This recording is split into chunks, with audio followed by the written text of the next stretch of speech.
Back my self Shubhra. आज हम जो इस टॉपिक पे बात करेंगे that is the next part and the next concept of cell biology and biotechnology. So basically आज हम जो बात करेंगे वो बात करेंगे हम अबाउट बायोटेक्नोलॉजी। सो बायोटेक्नोलॉजी क्या है, उसका क्या एप्लीकेशन है, उससे क्या बेनिफिट्स हैं, ठीक है, उन सब के बारे में हम पढ़ेंगे आज के वीडियो में। सो बेसिकली अगर हम बात करें बायोटेक्नोलॉजी, ठीक है, सो बायो टेक्नोलॉजी, तो अगर हम इस टर्म को ही स्प्लिट करते हैं, ठीक है, तो हमें क्या मिलता है, that is bio. Bio means what, life sciences, ठीक है, and then what, then technology, that means the techniques, what techniques. So basically कुछ ऐसी टेक्निक्स हैं जिसकी वजह से हम क्या कर सकते हैं, हम लाइफ प्रोसेसेस को और ज़्यादा बेहतर बना सकते हैं। तो ऐसे जो प्रोसेस होते हैं जिनमें हम एडवांस टेक्निक यूज़ करके हम अपने लाइफ प्रोसेसेस को और ज़्यादा बेहतर बना सके, ऐसे जो फील्ड होती है उसे हम बोलते हैं, या फिर ऐसे जो प्रोसेस है या फिर ऐसी साइंस है, इस साइंस को हम बोलते हैं बायोटेक्नोलॉजी, ठीक है। सो लाइक टेक्निक, जैसे क्या टेक्निक, टेक्निक मतलब कि एक तरह का लाइक रिकॉम्बिनेंट टेक्निक्स हम बोल सकते हैं, टेक्निक में रिकॉम्बिनेंट टेक्निक्स, ठीक है।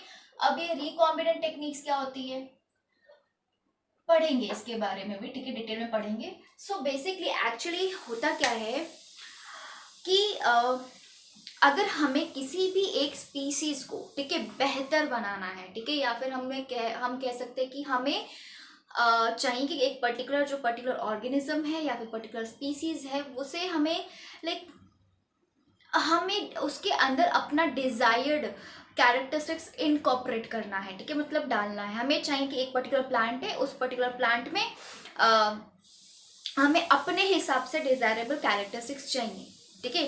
तो मतलब द प्लांट इज देयर, ठीक है, और उस प्लांट में हमें क्या करना है, हमें अपने खुद के जो कैरेक्टरिस्टिक्स है जिन्हें हम बोलेंगे डिजायर्ड कैरेक्टरिस्टिक्स, वो लेट से हमें चाहिए, ठीक है, इस पर्टिकुलर प्लांट के अंदर, ठीक है। ये जो हमारा प्लांट है, ठीक है, ये इसके अंदर वो कैरेक्टरिस्टिक्स नहीं है जो हमें चाहिए। तो हम क्या करते हैं बेसिकली, अगर हम बात करें रिकॉम्बिनेंट टेक्निक्स की, रिकॉम्बिनेंट तो क्या करते हैं, इस जो प्लांट का डीएनए है, ठीक है, जो प्लांट का डीएनए को हम जीनोम भी बोलेंगे, द एंटायर डीएनए, ठीक है, that is called as genome. So genome चलो ज़्यादा थोड़ा सा एडवांस वर्ड हो जाएगा, ठीक है, 10th स्टैंडर्ड के लिए। सो बेसिकली हम यूज़ करते हैं डीएनए ही, ठीक है। सो बेसिकली जो प्लांट का डीएनए है, ठीक है, उसको हम आइसोलेट करेंगे, मतलब उसको हम एक्सट्रैक्ट करेंगे फ्रॉम द प्लांट, ठीक है, उसका भी एक मैकेनिज्म है, ठीक है, हम इतना डिटेल में नहीं जाएंगे, बट जस्ट प्लांट के पास डीएनए होगा, करेक्ट ना, वो डीएनए जो कि रिस्पॉन्सिबल होगा इस प्लांट के कैरेक्टरिस्टिक्स के लिए, ठीक है ना। ये जो डिजायर्ड कैरेक्टरिस्टिक्स है जो हमें इस प्लांट के अंदर इनकॉर्पोरेट करनी है, ठीक है, तो ये जो कैरेक्टरिस्टिक्स होंगे, ठीक है, ये क्या है, ये कहाँ से आ रहे हैं कैरेक्टरिस्टिक्स। लेट्स से मेरे पास एक पर्टिकुलर प्लांट है, ठीक है, मेरे पास एक अनदर प्लांट है, this is plant 1, this is plant 2, this is another plant, और इस प्लांट के पास जो मुझे कैरेक्टरिस्टिक चाहिए अपने प्लांट में, ठीक है, वो कैरेक्टरिस्टिक इसके पास है, ठीक है ना। इस प्लांट का भी डीएनए होगा, ठीक है, लेट्स से मैं डीएनए को सर्कुलर बना रही हूँ, ठीक है, डबल हेलिकल स्ट्रक्चर्स बना रही हूँ, ठीक है, डबल हेलिकल तो है ही, लेकिन सर्कुलर स्ट्रक्चर बना रही हूँ, या फिर सर्कुलर नहीं भी बनाएंगे तो भी कोई दिक्कत नहीं है। Let's say this is the DNA structure, ठीक है, तो ये इस तरह से डीएनए है, ठीक है, किसका, इस प्लांट का डीएनए, इस प्लांट का डीएनए, ठीक है। अब हमने पता है कि जो प्लांट है, प्लांट्स के सेगमेंट्स होते हैं, ठीक है, प्लांट्स के various, the segment of the DNA is called as gene, ठीक है, याद रखना है, कुछ कुछ चीजें याद रखनी है समझने के लिए। The plant will be having the DNA, ठीक है, पूरा डीएनए है जिसको हम पूरा जीनोम बोलते हैं, ठीक है, क्या बोलते हैं, जीनोम। आई नो थोड़ा ज्यादा एक्सप्लेनेशन हो जाता है, बट अंडरस्टैंडिंग फिर इससे इजी हो जाती है, that is why I use to like इन सारे टर्म्स को आपको आगे जाके हायर स्टैंडर्ड में जाके पढ़ना ही है, ठीक है, तो क्यों ना अभी से हैबिट डाले इन सारे वर्ड्स को सुनने की, समझने की, करेक्ट ना। सो थोड़ा सा हैबिट हम अभी से डालेंगे, ठीक है। जीनोम, जीनोम मतलब कि whole of the DNA content, ठीक है, जीनोम मतलब व्हाट, होल डीएनए कंटेंट, ठीक है। Whole DNA content of any of the organism, ठीक है। सो हमने बोला प्लांट का ये जीनोम है, ठीक है, जीनोम मतलब कि डीएनए कंटेंट है। लेट्स से मैंने ये डीएनए ड्रॉ किया, ठीक है। नाउ डीएनए के जो सेगमेंट है उसको बोलते हैं जीन्स, ठीक है। The segment of the DNA is called as genes and the genes will carry the characteristics जो कि शो होंगे, ठीक है। जो कि इस पर्टिकुलर प्लांट के कैरेक्टर्स जो भी होंगे वो कौन कैरी करेगा, जीन कैरी करेगा, ठीक है। और जीन में मैंने आपको बताया था न्यूक्लियोटाइड बेस पेयर्स होते हैं, एटीसीजी, जो ये सारी चीजें होती है वो एक्चुअली क्या करती है, वो कोड करती है। लाइक अगर उनका एक पर्टिकुलर सीक्वेंस है तो वो पर्टिकुलर सीक्वेंस कोड करेगा किसी एक कैरेक्टरिस्टिक्स के लिए। अगर सीक्वेंस में कुछ चेंज हो जाता है तो वो पर्टिकुलर कोड करेगा किसी दूसरे कैरेक्टरिस्टिक्स के लिए, ठीक है। जैसे कि फॉर एग्जाम्पल मैंने ये सीक्वेंस लिया, ठीक है, this is sequence, this is coding for one of the characteristics, ठीक है। अभी ये सीक्वेंस कुछ ऐसा है तो this will code for another characteristics. तो ये क्या, ये न्यूक्लियोटाइड बेस पेयर्स है ना, एटीसीजी, ये सब ये बेस पेयर्स हैं। तो इनका जो सीक्वेंस, एक स्पेसिफिक सीक्वेंस है, ठीक है, जो कि कोड करता है किसी सर्टेन कैरेक्टरिस्टिक्स के लिए, ठीक है। ये मतलब इस तरह से होता है ना। तो जो मैंने बोला कि जो प्लांट का जीनोम है, ठीक है, that means DNA having the particular segments, ठीक है। लेट्स से वो पर्टिकुलर सेगमेंट है इतना, ठीक है, this is a particular segment, ठीक है, this is what segment of DNA. और जो segment of DNA is called as what, gene, ठीक है। Now this particular gene is actually responsible, ये जो इतना पर्टिकुलर सेगमेंट है, this is only responsible for the characteristics which we want, this is only responsible for the characteristics which we want, ठीक है। मैंने बोला कि ये जो मुझे इस पर्टिकुलर प्लांट है, इस प्लांट में जो कैरेक्टरिस्टिक्स चाहिए वो चाहिए मुझे वीड रेजिस्टेंट का कैरेक्टर, वीड रेजिस्टेंस का, जो कि इसके पास नहीं है, इस प्लांट के पास नहीं है। तो मुझे वीड रेजिस्टेंट का कैरेक्टरिस्टिक्स चाहिए। तो ये एक पर्टिकुलर प्लांट है, इस पर्टिकुलर प्लांट का जो ये सेगमेंट है ये रिस्पॉन्सिबल है, पर्टिकुलर सेगमेंट मतलब कि कोड करता है, ठीक है, कोड्स, दैट मीन्स वही ट्रिपलेट्स के फॉर्म में, याद है ट्रिपलेट्स के फॉर्म में कोडिंग होगी। सो ट्रिपलेट्स के फॉर्म में जो है हमें सीक्वेंसेस मिलेंगे जो कि एक्चुअली कोड करते हैं क्या, इस कैरेक्टरिस्टिक्स को, वीड रेजिस्टेंस कैरेक्टरिस्टिक्स। वीड जो कि अनडिजायर्ड हर्ब्स होते हैं, जो कि प्लांट के साथ ग्रो करते हैं और उनसे कॉम्पीट करते हैं फॉर द न्यूट्रिशन। तो सारा न्यूट्रिशन वीड ले लेते हैं, प्लांट को न्यूट्रिशन ज़्यादा मिल नहीं पाता रिक्वायर्ड अमाउंट में, या फिर सफिशिएंट अमाउंट में मिल नहीं पाता, ठीक है, जिससे कि उनकी प्रॉपर ग्रोथ नहीं हो पाती है, करेक्ट ना। ये वीड आपको पता ही है, और नहीं पता तो मैंने भी बताया ही। सो ये सेगमेंट्स रिस्पॉन्सिबल है for the weed resistant capacity, ठीक है। नाउ या फिर वीड रेजिस्टेंट कैरेक्टरिस्टिक्स के लिए ये पर्टिकुलर एक सेगमेंट रिस्पॉन्सिबल है। तो हम क्या करते हैं, ठीक है, इस बायोटेक्नोलॉजी में, और लेट्स से जो रिकॉम्बिनेंट टेक्निक है इसमें हम क्या करते हैं, इस पर्टिकुलर प्लांट का सिर्फ ये पार्ट, ठीक है, निकाल लेते हैं फ्रॉम इसके जीनोम से, ठीक है। अब निकालने के लिए या फिर कट आउट करने के लिए या फिर स्लाइस्ड आउट करने के लिए बहुत सारे एंजाइम्स हैं, ठीक है, एंजाइम्स हैं बहुत सारे। लाइक ये होता लाइक कैसे हम कट करके निकाल लेंगे, with the help of enzymes, too many enzymes are there, ठीक है, आप ये 12th क्लास में पढ़ोगे हायर स्टैंडर्ड में।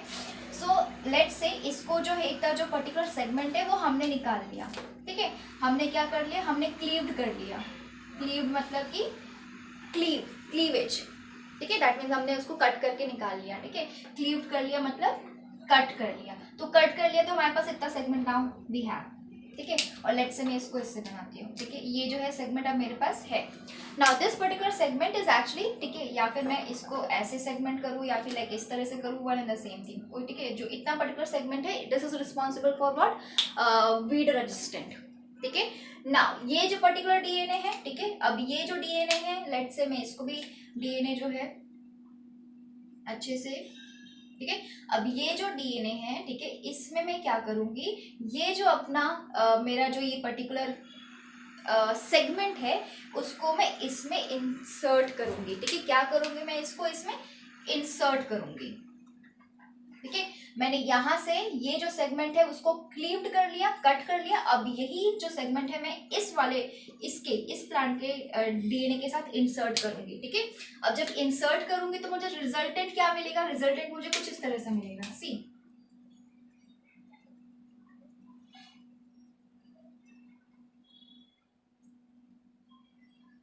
ठीक है, दैट मीन्स ये है मेरा रिजल्टेंट,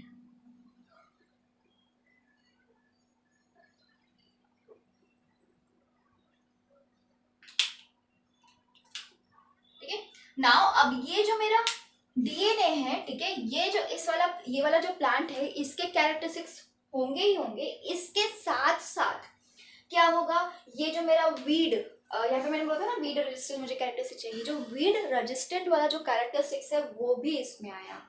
ठीक है, हमने क्या किया, हमने जड़ से जो है परेशानी अपनी मिटाई। ठीक है, जड़ से कैसे, क्योंकि हमने डीएनए में ही ऐसा सेगमेंट इंसर्ट कराया, इस प्लांट के डीएनए में ही, जीनोम में हमने ऐसा सेगमेंट इंसर्ट कराया जो सेगमेंट रिस्पॉन्सिबल है उस कैरेक्टरिस्टिक्स के लिए जो हमें चाहिए। ठीक है, जो हमें रिक्वायर्ड है कैरेक्टरिस्टिक्स, ठीक है, उसका जो है सेगमेंट हमने इंसर्ट कराया। नाउ ये पर्टिकुलर डीएनए को वापस से हम क्या कर देंगे, इस पर्टिकुलर प्लांट में इंसर्ट कर देंगे। ठीक है, अब इतना इजी होता नहीं है ये सारी चीजें इंसर्ट करना, लाइक निकाल लेना फिर इंसर्ट कर लेना, ये सारी चीजें इतनी इजी नहीं है। बट अभी के लिए आप इतना ही जाने कि हम डीएनए निकाल भी लेते हैं फिर उसको इंसर्ट भी कर देते हैं। ठीक है, हाँ ऐसा होता है। ठीक है, अब सोचोगे अरे ये कैसी बात हुई, डीएनए कैसे कैसे कोई निकाल सकता है, निकाल सकते हैं। ठीक है, तो डीएनए को हम आइसोलेट भी कर सकते हैं। अब निकालना मतलब होता है आइसोलेट करना। ठीक है, आइसोलेट करना एंड देन इंसर्ट करना। तो हम डीएनए को आइसोलेट भी कर सकते हैं, देन डीएनए को इंसर्ट भी कर सकते हैं। Yes, there are too many techniques. ठीक है, तभी हमने बोला दिस इज बायोटेक्नोलॉजी, जो कि बहुत ही ज्यादा एडवांस टेक्निक है। तो ये जो हमारा डीएनए बना, दिस इज अ रिकॉम्बिनेंट, मैंने बोला टेक्निक, कैसे टेक्निक, रिकॉम्बिनेंट टेक्निक्स। रिकॉम्बिनेंट, दो अलग तरह के डीएनए को हमने क्या किया, कंबाइन किया, या फिर दो अलग ऑर्गेनिज्म के डीएनए को हमने कंबाइन किया। ये तो मैंने ऐसा एग्जांपल लिया प्लांट से प्लांट। ठीक है, बहुत सारे ऐसे जो अभी हम एप्लीकेशन और पढ़ेंगे जिसमें कि इस तरह की चीजें होंगी कि एक ऑर्गेनिज्म का जीनोम को हम दूसरे ऑर्गेनिज्म के जीनोम के साथ, या फिर एक ऑर्गेनिज्म के डीएनए, लेट्स से, ठीक है, अगर आपको जीनोम नहीं समझ में आ रहा तो मैं डीएनए वर्ड ही यूज करूंगी। एक ऑर्गेनिज्म के डीएनए को दूसरे ऑर्गेनिज्म के डीएनए के साथ क्या करा जा रहा है, लाइक कंबाइन किया जा रहा है। तो वो क्या है, एक तरह का रिकॉम्बिनेंट बना रहा है। तो ये जो हमारा डीएनए होगा ना, इसको हम क्या बोलेंगे, इसको हम बोलेंगे रिकॉम्बिनेंट डीएनए। रिकॉम्बिनेंट डीएनए, और जो हमारी टेक्निक है वो क्या है, रिकॉम्बिनेंट टेक्निक। तो ये इस तरह का बहुत ही क्रूशियल टेक्निक होता है, थोड़ा सा डिफिकल्ट, ऑब्वियसली थोड़ा सा भी नहीं बोलूंगी, मैं बोलूंगी बहुत डिफिकल्ट टेक्निक है। ठीक है, लेकिन अगर सक्सेसफुल हो गया, ठीक है, तो जो है हमें लॉन्ग टर्म में बेनिफिट होता है इस बायोटेक्नोलॉजी का। ठीक है, एंड ऑब्वियसली ऐसे बहुत सारी एप्लीकेशंस हम पढ़ेंगे ही ऑब्वियसली। तो ऐसे बहुत सारे ऑर्गेनिजम्स हैं जो कि जिनके ऊपर इस तरह के टेक्निक जो है यूज किए गए हैं, जिसकी वजह से जो है हमारा जो ऑर्गेनिज्म है वो ऐसा बना है जिससे कि हमें बहुत ही ज्यादा बेनिफिट हो। ठीक है, तो इस तरह की चीजें होती हैं। ठीक है, इस तरह का चीज होता है, मतलब इस तरह के हम क्या कर रहे हैं, हम सीधा डीएनए के साथ प्ले कर रहे हैं। प्ले मतलब हम डीएनए के साथ खेल रहे हैं। ठीक है, हम सीधा लाइक हम बाहर से नहीं कोई जो है एक पर्टिकुलर कोई भी पर्टिकुलर कैरेक्टरिस्टिक्स बाहर से ही लाइक सुपरफिशियली ही डालने की कोशिश नहीं कर रहे हैं। हम पूरा क्या कर रहे हैं, हम पूरा सेगमेंट, डीएनए का सेगमेंट ही पूरा इनकॉर्पोरेट कर रहे हैं ताकि कहीं से भी कोई प्रॉब्लम ना हो, हमें लॉन्ग टर्म में बेनिफिट मिले। सो अगर हम बात करें बायोटेक्नोलॉजी को डिफाइन करने की, ठीक है, so we can say it's a kind of process. ठीक है, we can say it's a recombinant process. ठीक है, हम क्या कह सकते हैं कि जो बायोटेक्नोलॉजी है it's a recombinant process.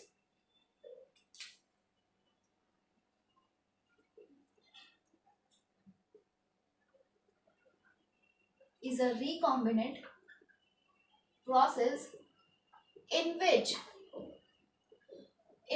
we modify, ठीक है, मॉडिफाई या फिर अल्टर, ठीक है, दोनों टर्म यूज कर सकते हैं। It's a recombinant process in which we modify और अल्टर द ऑर्गेनिज्म।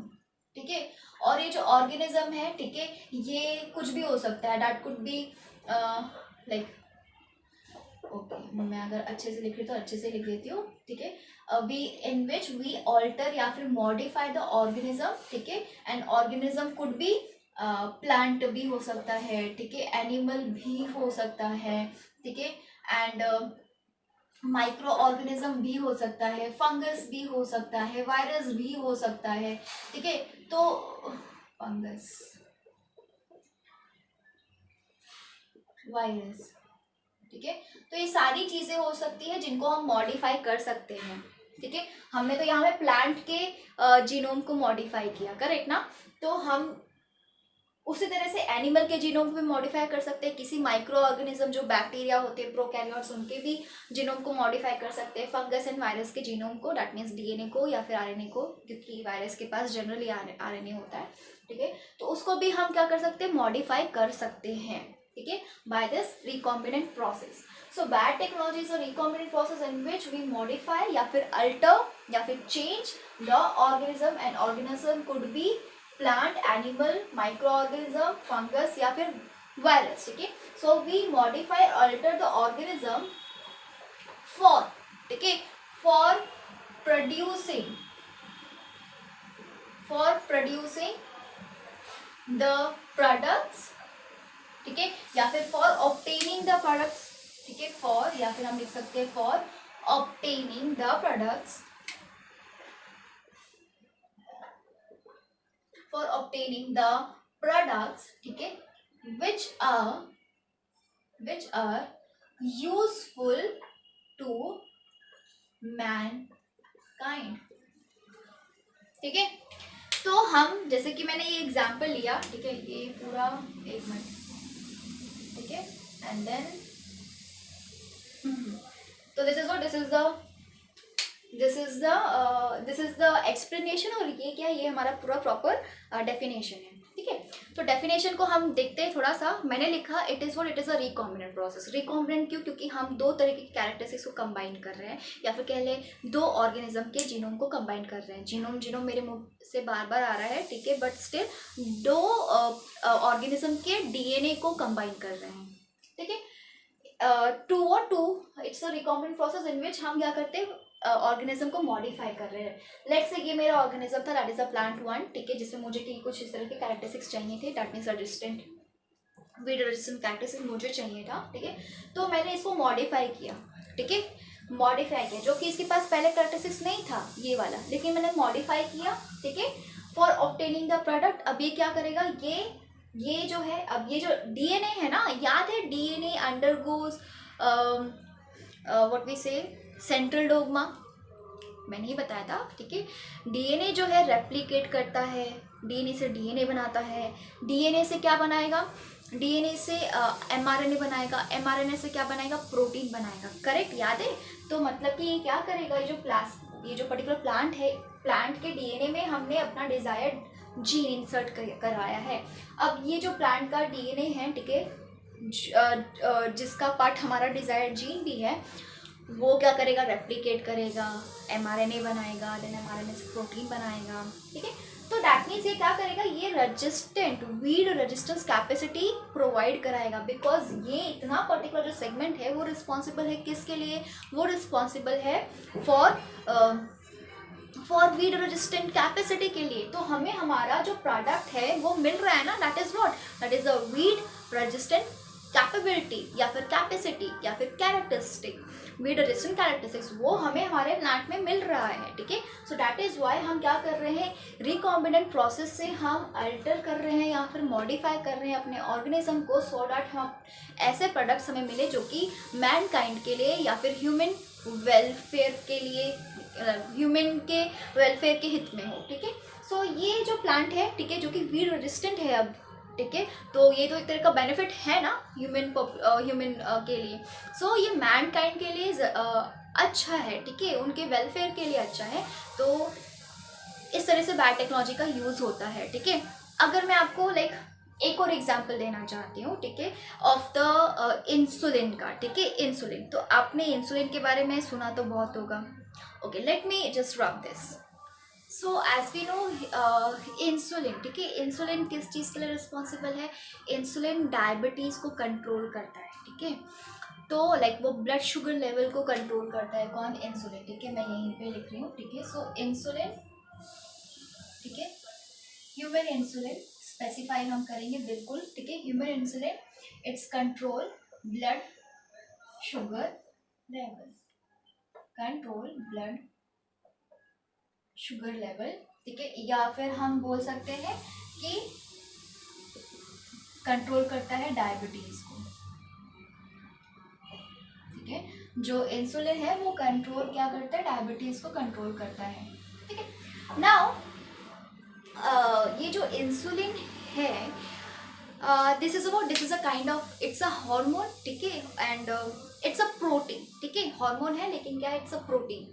सो हमारे एंजाइम है, हमारे एंटीबायोटिक्स है, हमारे वैक्सीन हैं, ये सारे क्या है, they are kind of what, they are kind of protein only, ठीक है। Antibiotics, enzymes, vaccines, antigen event, ठीक है, एंटीजन इज ऑल्सो प्रोटीन, ठीक है, एंड देन द हार्मोन, ठीक है, ये सारे क्या, ये सारे प्रोटीन के फॉर्म में ही मिलते हैं, ठीक है। सो इंसुलिन, ठीक है, क्या करता है, कंट्रोल करता है, फाइन, ठीक है। Now if the person is suffering from the diabetes, ठीक है, अब पर्सन जो है सफर क्यों करेगा डायबिटीज से, क्योंकि उसके पास क्या होगा, लाइक उसका जो इंसुलिन है, ठीक है, उसके बॉडी में जो इंसुलिन है वो सफिशिएंट अमाउंट में रिलीज नहीं हो रहा होगा, इसलिए जो person would be suffering from the diabetes, ठीक है। हम बोल सकते हैं कि जो पर्सन है वो सफ़र कर रहा है डायबिटीज से, क्यों, क्योंकि उसकी बॉडी जो है सफिशिएंट अमाउंट, रिक्वायर्ड अमाउंट में इंसुलिन नहीं रिलीज कर रही है। और जो ये इंसुलिन है रिलीज कहाँ से होता है, इट इज रिलीज्ड फ्रॉम, ठीक है, पैनक्रियाज, ठीक है। सो पैनक्रियाज, एलिमेंट्री कैनाल अगर आपने पढ़ा है तो आपको पता होगा पैनक्रियाज, ठीक है। सो बेसिकली जो पैनक्रियाज होती हैं, ठीक है, अगर नहीं पता तो मैं फिर भी, दिस इज द स्टमक, ठीक है, इस तरह से स्टमक है, let's say this is the, इस तरह से लार्ज इंटेस्टाइन है, ठीक है, एंड देन यहाँ पे स्मॉल इंटेस्टाइन है, ठीक है। ये ईसोफेगस है, ये स्टमक है, ठीक है, यहाँ पे हमारा जो है लिवर होता है, ठीक है, एंड देन जो है यहाँ पे ये जो लीफ लाइक स्ट्रक्चर होता है, दिस इज द पैनक्रियाज, ठीक है, और ये ड्यूडेनम है, ठीक है, ये स्टमक है, ये ईसोफेगस है, स्टमक है, लिवर है, यहाँ पे ड्यूडेनम पार्ट है, ये वाला पार्ट जो है डिओडेनम पार्ट है, ठीक है, and then there is duodenum, ठीक है, and this is pancreas and the large intestine and the small intestine. तो ये पैनक्रियाज जो है वो सिक्रीट करता है ह्यूमन इंसुलिन, जो कि क्या करता है, जो कि कंट्रोल करता है ब्लड शुगर लेवल, ठीक है। ओके, आई थिंक ये रिक्वायर्ड नहीं था, बट फिर भी क्या पता कि लाइक कुछ लोग ऐसे भी हो सकते हैं जिनको नहीं पता हो, ठीक है, कोई बात नहीं। सो पैनक्रियाज सिक्रीट करता है ह्यूमन इंसुलिन, ठीक है, एंड अगर वही पैनक्रियाज अगर सफिशिएंट अमाउंट में इंसुलिन सिक्रीट करना बंद करता है, then the person use to suffer from the diabetes, ठीक है। That means blood sugar level बढ़ने लगता है, मतलब शुगर लेवल जो है बेसिकली बढ़ने लगता है, ठीक है, कंट्रोल नहीं हो पाता because of insufficient release of insulin, ठीक है। तो ऐसे जो डायबिटिक पर्सन है उनको डॉक्टर क्या करते हैं, डॉक्टर प्रिस्क्राइब्ड करते हैं इंसुलिन इंजेक्शन लेना, ठीक है, मंथली या फिर जैसे भी रिक्वायरमेंट हो, ठीक है, 6 मंथ में या फिर या मंथली या फिर 6 मंथ्स या फिर कितने वीक्स में भी बोल सकते हैं, ठीक है। सो the patient is advised by the doctor to take the insulin injection। तो ये इंसुलिन इंजेक्शन है, दैट मीन्स से इंसुलिन इंजेक्शन मैन्युफैक्चर हो रहा है ना, कहीं बन रहा है ना। अब बनने के पीछे का जो पूरा प्रोसेस है वो क्या है, वो ये है कि हम क्या करते हैं, ओके मैं स्टार्टिंग से बताती हूँ। हुआ ये था कि स्टार्टिंग में जो ये इंसुलिन था, ठीक है, एकदम स्टार्टिंग में जब ये इस तरह का जो डायबिटीज़ जैसा कुछ आया सुनने में, ठीक है, तो साइंटिस्ट ने शुरू किया अपना थोड़ा सा दिमाग लगाना कि कैसे हम insulin out of the body जो है प्रोड्यूस करा सकते हैं, जो कि सेम इफेक्ट दे जैसा कि हमारा ह्यूमन इंसुलिन देता है। तो साइंटिस्ट ने क्या किया, साइंटिस्ट ने सोचा, ठीक है, एंड देन उन्होंने ये ट्राई किया कि जो पिग है, पिग का इंसुलिन को, पिग का जो जीनोम है, पिग का जो डीएनए है, ठीक है, उन्होंने क्या किया, जो पिग था, ठीक है, जो पिग का डीएनए था, जो डीएनए से उन्होंने क्या किया, आइसोलेट किया जीन, ठीक है, वो जीन जो कि रिस्पॉन्सिबल था, ठीक है, पिग के डीएनए से आइसोलेट किया gene which is responsible for coding of insulin, ठीक है। ऑब्वियसली हॉर्स है, डॉग है, ये पिग्स है, इन सब में भी इंसुलिन का सेगमेंट होता है, मतलब जीन होता है जो कि कोड करता है इंसुलिन के लिए। Yes, they also do have, because उनमें भी पेनक्रियाज होगा ना, ठीक है। So let's say this is the like ये particular, so let's say this is the, ये जो है ये दिस इज द डीएनए, ठीक है, ऑफ दिस पिग, ठीक है। और उस पिग का जो है इतना जो सेगमेंट है, ठीक है, I am drawing it with this, ठीक है, जो इतना सेगमेंट है that is actually responsible for coding of insulin, ठीक है। तो क्या किया, इसको आइसोलेट कर लिया, ठीक है, आइसोलेट कर लिया, ठीक है। लेट्स से इनको आइसोलेट कर लिया, तो अब ये जो है ये इसका सेगमेंट है, आइसोलेट कर लिया ना, तो आइसोलेट करने के बाद वो सेगमेंट हमारे पास आ गया, मतलब कट कर लिया, आइसोलेट कर लिया मतलब कट कर लिया, वहाँ से इतना पोर्शन निकाल दिया, तो ये कट कर लिया, ठीक है ना। अब इसी जीन को क्या किया उन्होंने, इंसर्ट किया, ठीक है, इनटू ह्यूमन जीनोम, ठीक है, ह्यूमन जीनोम, ठीक है, और स्लैश में डीएनए भी लिख देती हूँ, ठीक है। सो ह्यूमन जीनोम में, ठीक है, तो let's say there is the human genome ना, this is the human genome, ठीक है, उसके ह्यूमन जीनोम में इंसर्ट किया, ठीक है, तो वो इंसर्ट कर दिया, ठीक है, इंसर्ट कर दिया। तो इससे क्या हुआ, अभी ह्यूमन जो है, ह्यूमन का जो मैकेनिज्म है, ठीक है, वो बहुत ही स्ट्रांग होता है।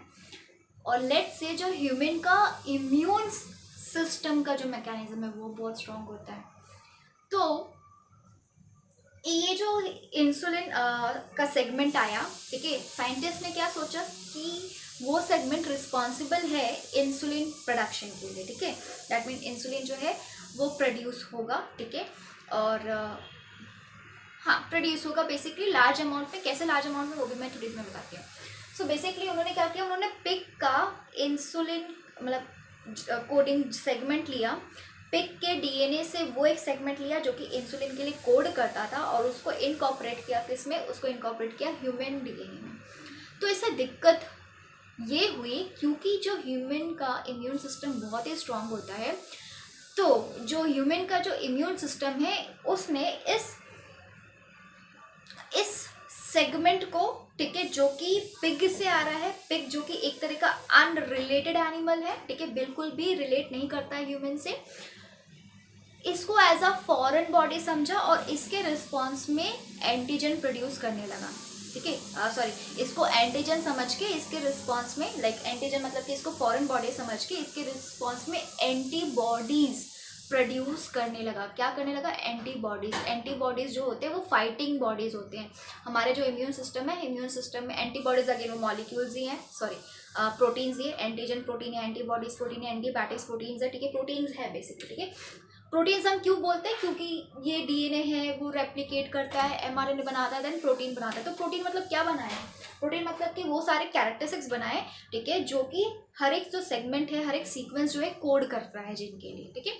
तो ये वाला सेगमेंट है वो किसके लिए कोड कर रहा है, इंसुलिन के लिए। तो इंसुलिन इज लाइक प्रोटीन, ठीक है। तो जब ट्रांसलेशन होगा तो क्या बनेगा, इंसुलिन बनेगा, मतलब कि प्रोटीन बनेगा।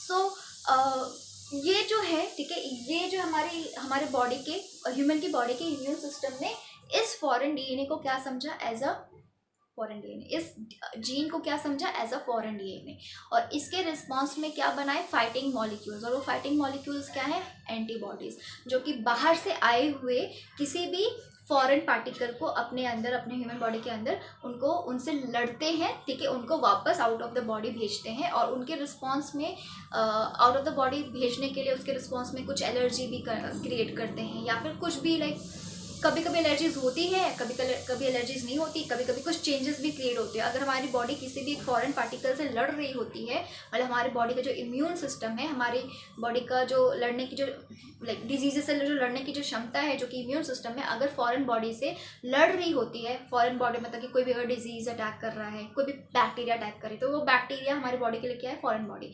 तो अगर उस हमारी इम्यून सिस्टम उससे लड़ती है तो कुछ ना कुछ चेंजेस हमारी बॉडी में होते हैं, कभी एलर्जीज क्रिएट हो जाती है, कभी टेम्परेचर बहुत अचानक से रेज हो जाता है, ठीक है। कभी कभी देखते हैं ना हमारी बॉडी का टेम्परेचर, हम सोए हैं, सोते सोते हमारी बॉडी का टेम्परेचर बहुत गर्म हो गया, ठीक है। ऑल्दो हम जब उठ जाते हैं तो कुछ समय के बाद जब बॉडी टेम्परेचर वापस से नॉर्मल हो जाता है, तो वो क्यों, क्योंकि हमारे जो इम्यून सिस्टम है वो क्या है, वो लड़ती रहती है, ठीक है, लड़ती रहती है इन द सेंस कि लेकिन ऐसे नहीं बेवजह लड़ती रहती है, मतलब कि वो मतलब मेक श्योर करती है कि कहीं से भी फॉरेन जो बॉडी है हमारे अंदर, हमारी बॉडी के अंदर रहे ना, अपने आप को प्रोड्यूस ना कर, रिप्रोड्यूस ना करते करे, ठीक है। क्योंकि अगर फॉरेन बॉडी हमारे बॉडी के अंदर रिप्रोड्यूस करेगी तो क्या होगा, उससे हम डिजीज्ड हो जाएंगे, ठीक है। तो इसलिए हमारी जो इम्यून सिस्टम में लड़ती रहती है फॉरेन बॉडीज से, ठीक है, जिनको हम एंटीजेंस बोलते हैं। तो ये जो फॉरेन डीएनए है, ठीक है, या फिर फॉरेन सेगमेंट है, हमारे जो बॉडी है इसको क्या समझेगी, एज अ फॉरेन बॉडी, ठीक है। एंड देन इसके अगेंस्ट क्या बनाएगी, एंटीबॉडीज, जो लड़ने वाले मॉलिक्यूल्स होते हैं वो एंटीबॉडीज होती हैं, तो एंटीबॉडीज बनाएगी और एंटीबॉडीज क्या करेंगे, इसके रिस्पॉन्स में, ठीक है, इसके अगेंस्ट जो है रिस्पॉन्स करेंगे और हमारी जो और क्रिएट करेंगे कुछ एलर्जीज, ओब्वियसली, ठीक है, क्रिएट करेंगे एलर्जीज, तो which is not at all a good alternative, ठीक है। तो साइंटिस्ट ने जब ये सब देखा कि इसकी वजह से क्या हो रही है, जो है इम्यून सिस्टम जो है, ठीक है, इसकी वजह से जो इम्यून सिस्टम है बॉडी का, वो क्या कर रहा है, वो एलर्जीज क्रिएट कर रहा है, ठीक है, एलर्जीज क्रिएट कर रहा है, which is obviously not a good sign, ठीक है। तो साइंटिस्ट ने क्या किया, दूसरा मेथड निकाला, ठीक है। उन्होंने ऑल्दो इसका जो बेस है वो सेम रखा, लेकिन दूसरा मेथड निकाला। क्या किया उन्होंने, ठीक है, मैं ये रब कर रही हूँ, ठीक है। उन्होंने ये किया कि उन्होंने ह्यूमन डीएनए से ही, ठीक है, जो एक हेल्दी ह्यूमन है, ठीक है, हेल्दी ह्यूमन के डीएनए से वो particular segment of gene isolate किया जो कि इंसुलिन के लिए कोड करता था। कहाँ से लिया, ह्यूमन के डीएनए से। अब ह्यूमन का डीएनए को अगर ह्यूमन के अंदर इंसर्ट कराएंगे तो वो उसके लिए फॉरेन बॉडी नहीं होगा, वो उसके लिए सेल्फ बॉडी होगा, उसका खुद का बॉडी, ठीक है, क्योंकि सारा मैकेनिज्म सेम होगा, ठीक है। तो साइंटिस्ट ने ये सोचा कि अगर कोई अनरिलेटेड एनिमल से अगर हम सेगमेंट ले रहे हैं तो वो कुछ लाइक ट्रिगर कर रहा है इम्यून सिस्टम, ठीक है, एंटीबॉडीज प्रोड्यूस कर रहा है, एलर्जीज क्रिएट कर रहा है। तो साइंटिस्ट ने क्या सोचा कि हम अनरिलेटेड एनिमल से जीनोम जो है सेगमेंट ना लेके हम क्या करते हैं, ह्यूमन डीएनए से ही सेगमेंट लेते हैं, वो सेगमेंट जो कि कोड कर रहा है इंसुलिन के लिए। तो साइंटिस्ट ने क्या किया, यहाँ से ह्यूमन डीएनए से ही क्या लिया, सेगमेंट लिया, ठीक है, segment that means the gene जो कि कोड करता है इंसुलिन के लिए, वो लिया, ठीक है, उसको आइसोलेट किया, ठीक है, एंड देन उसको क्या किया, उसको इंसर्ट किया। डायरेक्टली मैंने ह्यूमन जीनोम लिखा है, लेकिन नहीं, पहले क्या किया, उसको इंसर्ट किया इनटू ई कोलाई, ठीक है, क्या, ई कोलाई इंसर्ट किया इनटू ई कोलाई, ठीक है। अब ई कोलाई क्या है, बैक्टीरिया, ठीक है। तो आपकी बुक में ई कोलाई शायद मेंशन नहीं होगा, तो सीधा आप ये याद करो कि उसको इंसर्ट किया बैक्टीरिया में, ठीक है, बैक्टीरिया। अब बैक्टीरिया में इंसर्ट करने के पीछे का मोटो क्या है, वो ये है कि जो बैक्टीरिया है हर 20 मिनट्स में मल्टीप्लाई करता है, रिप्रोड्यूस करता है, लाइक 1 से 2, 2 से 4 एंड सो ऑन, ठीक है। इस तरह से रिप्रोड्यूस करता है हर 20 मिनट्स में, हर 20 मिनट्स में, ठीक है।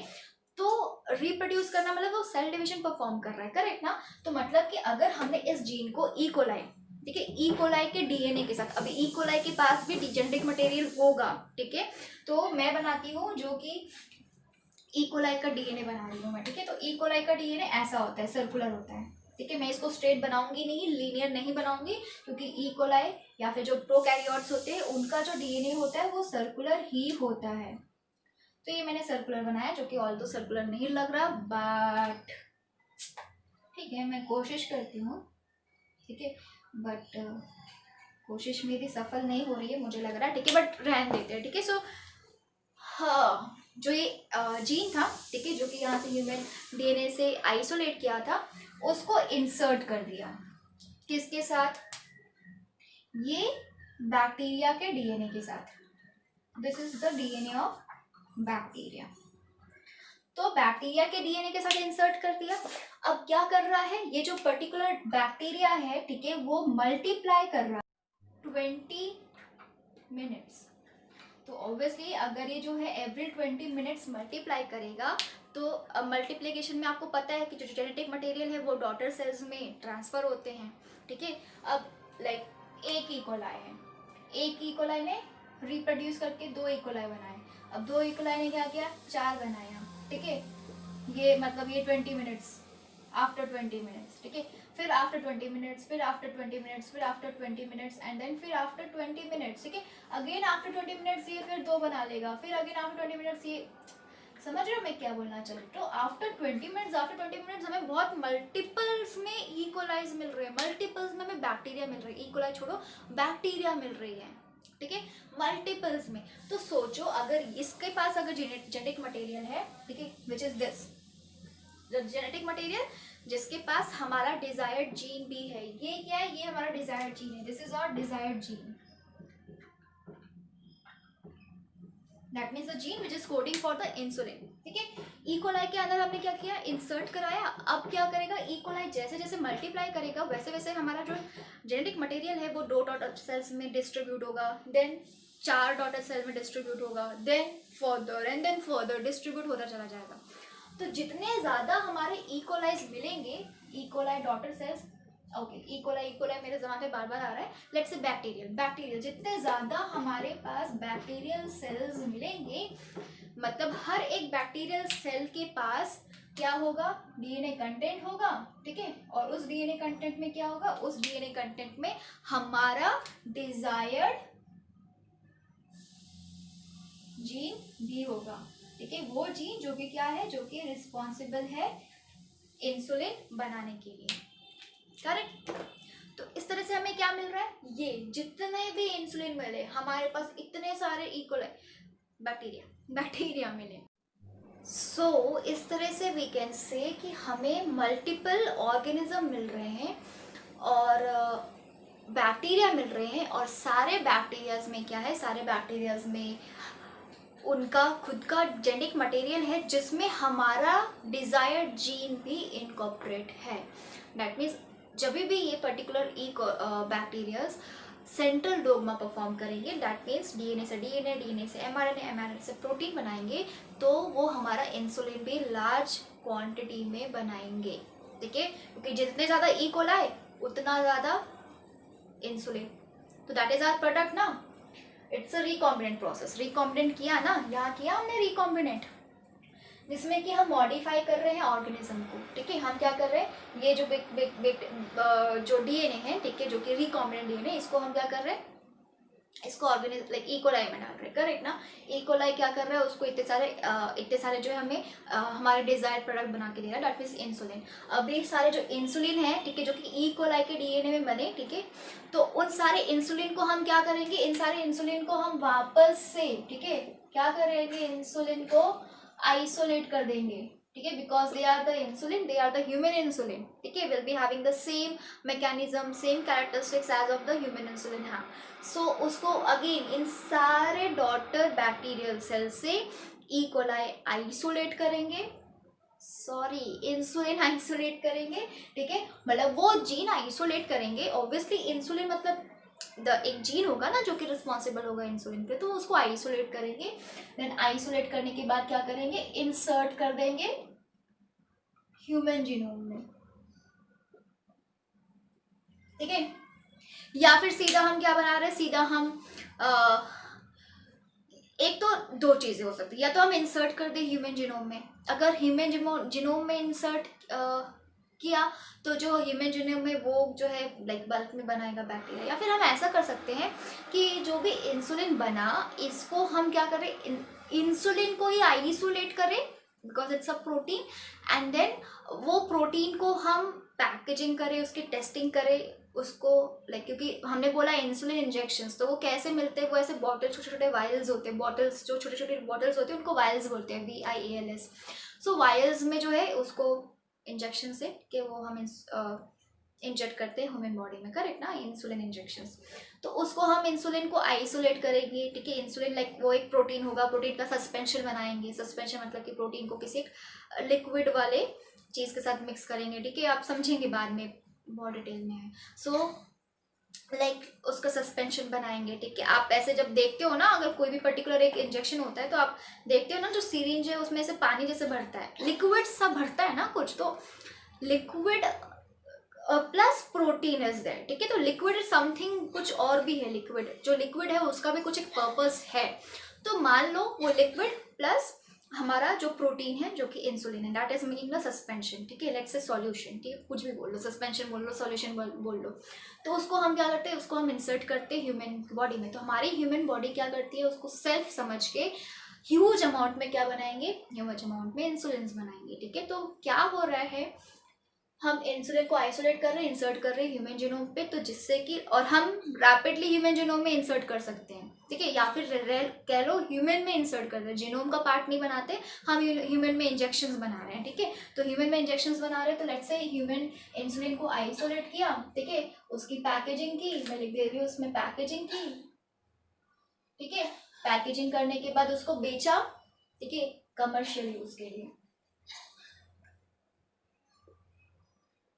ठीक है। अब देखो इट्स अ रिकॉम्बिनेंट प्रोसेस, तो हाँ रिकॉम्बिनेंट प्रोसेस है, ओके। वन थिंग, ये एक्सपोजर मेरे को सेट करने दो, वो ऊपर वाला ब्लैक, हाँ ठीक है, अब थोड़ा रेड दिख रहा है। हाँ, सो बेसिकली क्या किया हमने, किया इट्स अ रिकॉम्बिनेंट प्रोसेस, तो हमने ये रिकॉम्बिनेंट प्रोसेस है, रिकॉम्बिनेंट डीएनए बनाया विच ऑल्टर द, ठीक है, it's a process, recombinant process in which we alter the organism, हमने ऑर्गेनिज्म को ऑल्टर कर दिया, ये हमारा ऑर्गेनिज्म है जिसको हमने मॉडिफाई किया। मॉडिफाई किस सेंस में किया, इस सेंस में किया कि वो हमारा डिजायर्ड जीन भी रेप्लिकेट करे अपने डीएनए के साथ, तो हमने इसको मॉडिफाई कर दिया, ठीक है, for obtaining the product, and our product is what, insulin. तो उस ऑर्गेनिज्म को मॉडिफाई करके हमें हमारा क्या मिल रहा है, इंसुलिन मिल रहा है, ठीक है, which is our desired product which is useful for the mankind. Obviously ये इंसुलिन यूजफुल है मैनकाइंड के लिए, ठीक है, ह्यूमन वेलफेयर के लिए है, क्यों, क्योंकि after reaching a certain age, every like 100% में से जो 70% पॉपुलेशन है, ओल्ड एज पॉपुलेशन है, वो डायबिटीज से सफ़र करती ही करती है, तो डायबिटीज के मेडिसिन इंजेक्शन उनको लेने ही पड़ते हैं, ठीक है। तो ऑब्वियसली ह्यूमन वेलफेयर के लिए ये है, ठीक है, इंपॉर्टेंट है। So this is the bad technology, ठीक है। क्या कर रहे हैं हम, रिकॉम्बिनेंट प्रोसेस है जिसकी वजह से हम ऑर्गेनिज्म को ऑल्टर कर रहे हैं, उनको चेंज कर रहे हैं, उनको मॉडिफाई कर रहे हैं अपने हिसाब से, ताकि वो ऑर्गेनिज्म वो ही प्रोडक्ट बनाए, ठीक है, जो कि ह्यूमन वेलफेयर के लिए है, ठीक है, ह्यूमन वेलफेयर के लिए यूजफुल है। So this is the bad technology. और समझ लो अगर हम डीएनए को इस तरह से रेप्लिकेट कर रहे हैं, रेप्लिकेट भी नहीं बोलेंगे, डीएनए के साथ हम इस तरह से खेल रहे हैं, सोचो कितनी सारी यूजफुल चीज़ें बनाने में हमारा ये टेक्निक काम आएगा, ठीक है। वैसे भी आता ही है, वैक्सीन बनाने में, एंटीबायोटिक बनाने में, बहुत सारी चीज़ों में काम आता है, ठीक है। हम एप्लीकेशन ऑल दो इसका पढ़ने वाले हैं, ठीक है। नाउ ये जो बैड टेक्नोलॉजी है, इट्स अ इंटीग्रेटेड फील्ड, ठीक है, it's a integrated field. So this is the, ये तो मैंने बताया किस तरह से ये वर्क करता है। एंड द नेक्स्ट इज जो ये बैड टेक्नोलॉजी है, इट्स अ इंटीग्रेटेड फील्ड। अभी इंटीग्रेटेड फील्ड का मतलब क्या हुआ, ये जो बैड टेक्नोलॉजी है ना, इसमें बहुत सारे साइंस के जो फील्ड है, अदर फील्ड्स है, वो भी आते हैं, ठीक है। अब साइंस के अदर फील्ड, कौन सा फील्ड, इसमें माइक्रोबायोलॉजी भी आता है, ठीक है। ये जो बैड टेक्नोलॉजी है, this is the integrated field, okay. See space ही नहीं बचता है।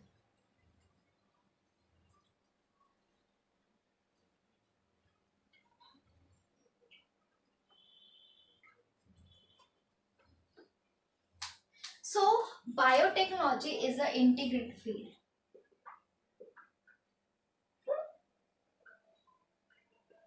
Is a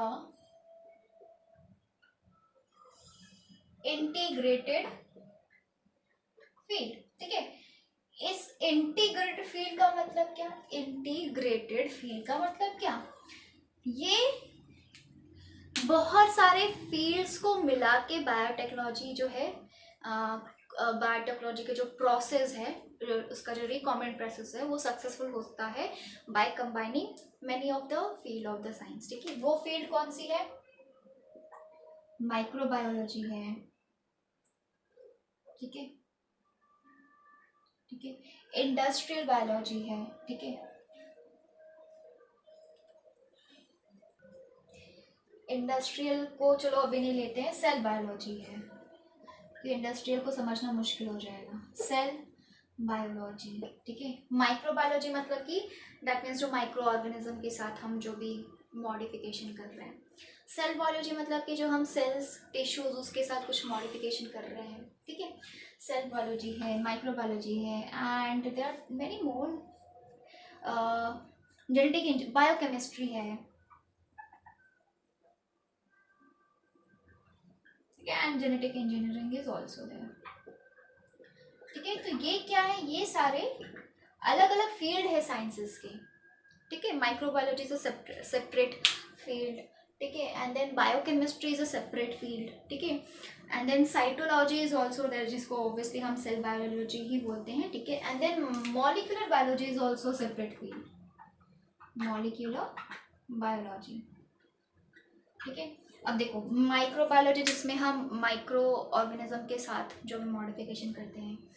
सेल बायोलॉजी जिसमें कि हम it's a kind of cytology जिसमें सेल्स टिश्यू, ठीक है, इनके बारे में स्टडी करते हैं। बायोकेमिस्ट्री आपको पता ही है, आप आगे चल के देखोगे बायोकेमिस्ट्री का होल न्यू अलग से ही सब्जेक्ट है बायोकेमिस्ट्री। तो जेनेटिक इंजीनियरिंग ऑब्वियसली जीन्स है, उनका एक जनरेशन से दूसरे जनरेशन में जाना, वो सारी जेनेटिक इंजीनियरिंग है। Then there is a molecular biology. तो मॉलिकुलर बायोलॉजी में basically we deal with the DNA, RNA, proteins, carbohydrate, fats, ठीक है, ये सारी चीज़ें होती है मॉलिकुलर बायोलॉजी में। इन सब को जब हम बात करते हैं बायोटेक्नोलॉजी की, तो बायोटेक्नोलॉजी में इन सब का यूज़ होता है, ठीक है, हर एक फील्ड का यूज़ होता है। That is why it's a integrated field, ठीक है। अगर आप बायोटेक्नोलॉजी एज अ सब्जेक्ट नहीं, एज अ फील्ड परस्यू करना चाहते हैं, परस्यू इन द सेंस कि आप लाइक कॉलेज में, जब आप कॉलेज में एंटर करते हो तो कॉलेज में बायोटेक्नोलॉजी करके भी एक फील्ड है, ठीक है, जिसको आप परस्यू कर सकते हो, ठीक है। तो अगर आप बायोटेक्नोलॉजी परस्यू करते हो तो आपको ये सारे जो है फील्ड्स का कमांड होना चाहिए, ठीक है। दैट मीन्स आपको ये इन सारे जो भी इस सारे जो फील्ड में जितने भी सारे चीज़ें हैं वो सब भी आपको पढ़ाई जाएंगी, ठीक है। तो इट्स अ इंटीग्रेटेड फील्ड जिनमें इन सारे फील्ड्स का मिक्सचर है ये बायोटेक्नोलॉजी, ठीक है। तो हर एक, क्योंकि माइक्रोबायोलॉजी, क्योंकि micro organism obviously plant, animals, इन सबसे हम बायोटेक्नोलॉजी में डील कर रहे हैं, तो ऑब्वियसली ये इंक्लूड हो रहा है। सेल बायोलॉजी, हम सेल्स के साथ भी प्ले करते हैं, ठीक है, सेल्स, टिश्यूज, ठीक है। देन बायोकेमिस्ट्री, ऑब्वियसली हम बायोकेमिस्ट्री का भी यूज़ करेंगे। जेनेटिक इंजीनियरिंग, ये जो आरडीएनए टेक्नोलॉजी है, आरडीएनए मतलब कि रिकॉम्बिनेंट टेक्निक जो है, ठीक है, इट्स जो हम बोलते हैं RDNA, like recombinant DNA is called as RDNA, जो itself is a genetic engineering, उसको खुद ही जेनेटिक इंजीनियरिंग बोला जाता है। Then there are molecular biology, तो ऑब्वियसली हम डीएनए, आरएनए, प्रोटीन, इन सबके साथ जो भी मॉडिफिकेशन करते हैं, ठीक है, तो वो सारी चीज़ें जो हैं हम बायोटेक्नोलॉजी में करते हैं, इंक्लूड करते हैं, बायोटेक्नोलॉजी के जितने भी टेक्निक्स उसमें इंक्लूड करते हैं। That is why it is a integrated field which includes all these fields, ठीक है, लाइक ऑल दीज ब्रांचेस। तो अगर ये इंटीग्रेटेड फील्ड है तो ये सारी ये सब ब्रांचेस हैं, ठीक है। बायोटेक्नोलॉजी में आप क्या करना चाहते हो, बायोटेक्नोलॉजी में आप माइक्रोबायोटेक करना चाहते हो, या फिर सेल बायोटेक करना चाहते हो, या फिर केमिस्ट्री बायोटेक करना चाहते हो, जेनेटिक इंजीनियरिंग बायोटेक, या फिर मॉलिक्यूलर बायोटेक करना चाहते हो, तो ये सारे ब्रांचेस हैं, ठीक है। तो these all are branches of biotechnology. तो ये सारे इंक्लूड होते हैं ब्रांचेस इनटू बायोटेक्नोलॉजी। तो that is why biotechnology is about it's a integrated field, ठीक है। अब इसी बायोटेक्नोलॉजी को हम यूज करके बहुत सी सारी चीजें कर सकते हैं, ठीक है। पहला, हम जो माइक्रोब्स हैं, ठीक है, माइक्रो ऑर्गेनिज्म है, उनकी जो एबिलिटी है उसको हम कई गुना तक बढ़ा सकते हैं। जैसे कि ईस्ट है, ईस्ट क्या करता है, फर्मेंटेशन करता है। अब वो फर्मेंटेशन का जो कैपेबिलिटी है उसको हम दुगना कर सकते हैं with the help of biotechnology, ठीक है। अब हम कोई पर्टिकुलर सेल्स है, ठीक है, सेल्स जो भी एक पर्टिकुलर प्रोटीन जो प्रोड्यूस कर रहे हैं, या फिर कोई भी पर्टिकुलर प्रोडक्ट प्रोड्यूस कर रहे हैं, ठीक है, मतलब कि कोई एक सेल है, सेल जो है रिस्पॉन्सिबल है फॉर मेकिंग द एंटीबायोटिक्स और फॉर मेकिंग द वैक्सीन्स। हम उसकी प्रोडक्टिविटी को बढ़ा सकते हैं, इंक्रीज कर सकते हैं by by using this technique, ठीक है। हम biomolecules, that means biomolecules, molecular biology, biomolecules जैसे डीएनए या जैसे कि आरएनए, इन सबको हम यूज़ कर सकते हैं ह्यूमन वेलफेयर के लिए, लाइक इनको मॉडिफाई कर सकते हैं फॉर ह्यूमन वेलफेयर के लिए, ठीक है। And the development of plants, animals and product of desired quality by gene manipulation. Gene manipulation हमने देखा है, जीन मैनिपुलेट हो रहा है यहाँ पे सब, तो ये हम जीन मैनिपुलेशन करके प्लांट्स के थ्रू, एनिमल्स के थ्रू हम डिजायर्ड प्रोडक्ट बना सकते हैं, ठीक है। और इसी तरह से बैक्टीरिया को मॉडिफाई करके ह्यूमन ग्रोथ हार्मोन भी बनाया गया है। Human growth hormone which is responsible for the growth and development of the humans, ठीक है।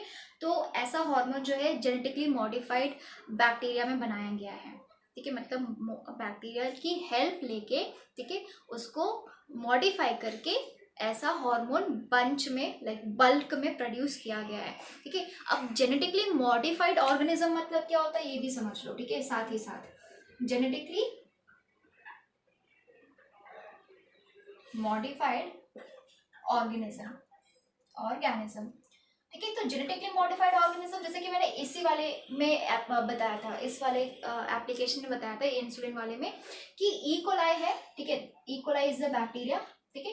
तो जो बैक्टीरिया का जो डीएनए है, डीएनए को हमने क्या किया था, डीएनए को हमने मॉडिफाई किया था, करेक्ट, और वापस से बैक्टीरिया के अंदर डाल के उसको हमने बैक्टीरिया को रिप्रोड्यूस होने दिया था। तो now the bacteria which is having the foreign gene, bacteria के लिए तो ये जो डिजायर्ड डीएनए था वो क्या हुआ, वो तो फॉरेन जीन हुआ ना। जैसे हमारे लिए, हमारे अलावा, हमारे जीनोम के अलावा, या फिर हमारे सेगमेंट्स, डीएनए सेगमेंट्स, या फिर हमारे जो सेल्फ बॉडी है उसके अलावा कोई बाहर से बॉडी हमारे अंदर एंटर करती है, तो हमारी बॉडी, हमारा इम्यून सिस्टम उसको क्या ट्रीट करता है, as a foreign body, as a foreign DNA, या फिर कुछ भी फॉरेन बॉडी ही बोलेंगे। तो वैसे ही बैक्टीरिया के लिए ये जो हमारा डिजायर्ड जीन था जो कि कोड कर रहा था इंसुलिन के लिए, वो तो फॉरेन बॉडी हुआ ना। तो now the bacteria is modified because it is the DNA of the bacteria is carrying the foreign gene, carrying the foreign body which is responsible for the coding of the human insulin. So this particular bacteria which is carrying, okay, the bacteria which is having the DNA which carrying the foreign gene is called as genetically modified bacteria, ठीक है। तो अगर bacteria है तो genetically modified bacteria, अगर plants में ऐसा कुछ किया गया तो जेनेटिकली मॉडिफाइड प्लांट्स, अगर एनिमल्स में ऐसा किया तो जेनेटिकली मॉडिफाइड एनिमल्स, अगर फ्रूट्स में, फूड में ऐसा किया गया जेनेटिकली मॉडिफाइड फूड्स, ठीक है। तो इस तरह से हम क्या बोलते हैं, जेनेटिकली मॉडिफाइड ऑर्गेनिज्म। ऑर्गेनिज्म में कुछ भी आ सकता है, प्लांट, एनिमल, कुछ भी, ठीक है। तो ऐसे पर्टिकुलर ऑर्गेनिज्म जिनका जो डीएनए है कैरी करता है फॉरेन डीएनए को, ठीक है, या फिर फॉरेन जीन को, तो वो ऑर्गेनिज्म हो जाता है जेनेटिकली मॉडिफाइड, ठीक है। सो या तो हम कहा थे डेवलपमेंट ऑफ, हाँ, जो ह्यूमन ग्रोथ हार्मोन, ठीक है, ह्यूमन ग्रोथ हार्मोन को डेवलप किया गया है, प्रोड्यूस किया गया है बाय मॉडिफाइंग बैक्टीरिया, ठीक है। तो जैसे हमने बताया कि जैसे मैंने अभी एग्जांपल दिया था, ह्यूमन इंसुलिन को प्रोड्यूस किया गया by modifying the, genetically modifying the bacteria, वैसे ही ह्यूमन ग्रोथ हार्मोन भी, हार्मोन जैसा साउंड कर रहा है, ह्यूमन ग्रोथ हार्मोन भी प्रोड्यूस किया गया by using genetically modified bacteria, ठीक है। So these are the and also the use of genetic और non genetic techniques. Non genetic techniques में जैसे कि हम बात करें, जेनेटिक टेक्निक्स मतलब कि recombinant techniques, non genetic techniques मतलब कि टिश्यू कल्चर, ठीक है। टिश्यू कल्चर याद है, कैलस वैलस बना था, मतलब प्लांट को हम ग्रो कराते हैं छोटे से लैब के अंदर, छोटे से टेस्ट ट्यूब के अंदर करा लिया, या फिर कोनिकल फ्लास्क के अंदर करा लिया, बीकर के अंदर करा लिया, पेट्री डिशेस के अंदर करा लिया, ठीक है। तो ये सारे जो है प्लांट्स को हम क्या करें, इनसाइड द लैब ग्रो करा रहे हैं, that is the tissue culture, ठीक है। सो इन सब में भी हेल्प करते हैं क्या, इस सब में भी यूज होता है कहीं ना कहीं, बायोटेक्नोलॉजी का यूज होता है, ठीक है।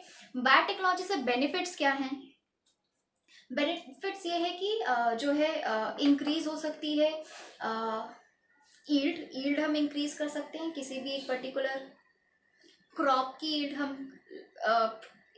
इंक्रीज करा सकते हैं, ठीक है, by simply inserting the DNA which is responsible for the higher yield, ठीक है, तो हम ईल्ड बढ़ा सकते हैं, ठीक है।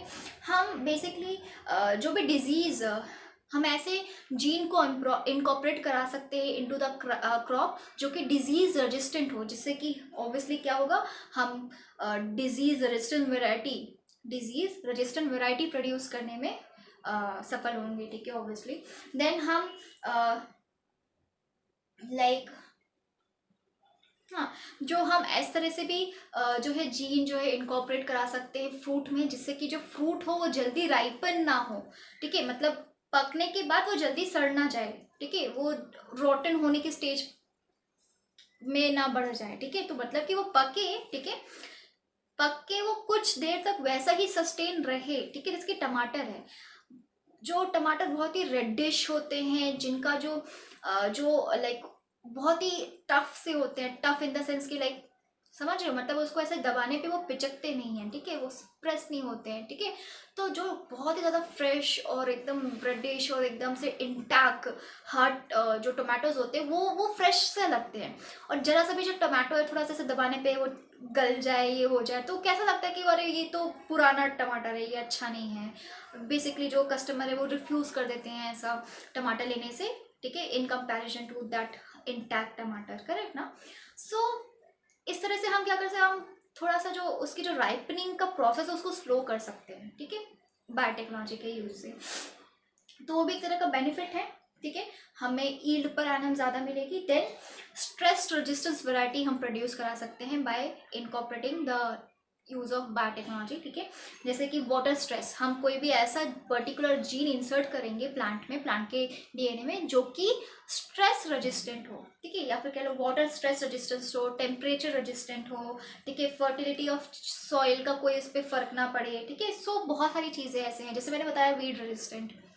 तो वीड रेजिस्टेंस कहाँ से आएगा, वो एक पर्टिकुलर सेगमेंट होगा डीएनए का जो कि रिस्पॉन्सिबल होगा, जो कि कोड करेगा वीड रेजिस्टेंस के लिए। तो वैसे ही इस तरह के क्या है, इस तरह के जीन्स को हम क्या कर सकते हैं, इनकॉर्पोरेट कर सकते हैं इनटू अ लाइक प्लांट, ठीक है, जिसमें ऐसी कमी होती है, वीड रेजिस्टेंस की कमी है, पेस्ट रेजिस्टेंस की कमी है, वाटर स्ट्रेस रेजिस्टेंस की कमी है, ठीक है। तो ऐसे प्लांट में हम क्या करा सकते हैं, इनकॉर्पोरेट करा सकते हैं हम जीन्स को, और बेनिफिट उससे ले सकते हैं, ठीक है। नाउ हम नेक्स्ट लेक्चर में पढ़ेंगे in detail about particular application, ठीक है, क्या बायोटेक्नोलॉजी को अप्लाई करके किस तरह का हमें क्या चीज़ मिली है, ठीक है, किस ऑर्गेनिज्म पे अप्लाई किया, उस ऑर्गेनिज्म पे अप्लाई करने पे हमें क्या बेनिफिट मिला, स्पेसिफिकली हम पढ़ेंगे, ठीक है, in the next video. So till then take care.